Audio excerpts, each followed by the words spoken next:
So what was the big driver for you to play for the Fury? I think a few things really. I think the opportunity to play in the WNCL was something I always wanted to do as a player and get into the latter end of my career.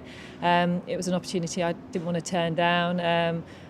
The thought of playing in Perth and at the WACA and playing with a young and a really emerging team, and for me as in my leadership, I think it was a good move in that department, and knowing Steve Jenkins, the coach, and Christina Matthews, the chief exec here, I think made it a no-brainer in the end, and an opportunity I couldn't turn down. I think the last 2 years there's been real signs of a developing side, and I think that was one of the main attractions to me, to play with some young players and to hopefully, with mine and Susie Spates' experience over the next 3 months, hopefully, we can really spur this team on.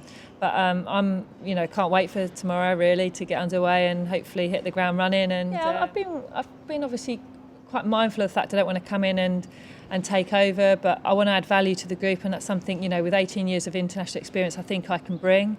I love watching players develop. I love watching young players hopefully blossom, and I'm most importantly here to score runs, and I think I've got to come here and obviously add value to the team by my performances. So I think any sport played between England and Australia, there's a huge rivalry, but a huge amount of respect as well. So I believe this is the best domestic competition in the world, and hence the reason 3 of the England players have come out here to play in it, and 3 or 4 New Zealand players. So I think this competition is as strong as ever, and I think all for me in terms of the Fury, I think all our international loyalties are up out the window. I've come here to be successful with the Fury, and hopefully over the next 3 months we can do that.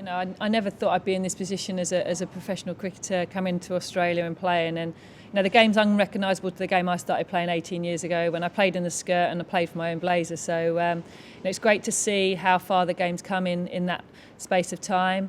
I think Australia and England have certainly led the way in terms of professionalising the game, and I think that's been fantastic, and I think it's great now to see so many other countries jumping on board, and I think the top 8 countries now have some form of contract, so which is great for the growth of the game. And I think the recent Bangladesh tournament in out there for the T20 showed how far the game's come globally, not just on the field but off the field. So I think we're in a good place. I'm certainly proud of where the game's at, and looking forward to seeing how far the game grows in the next 10 years. But this is an exciting opportunity for all girls now to know that you can come out and have a career and get the possibility of playing in great countries like Australia.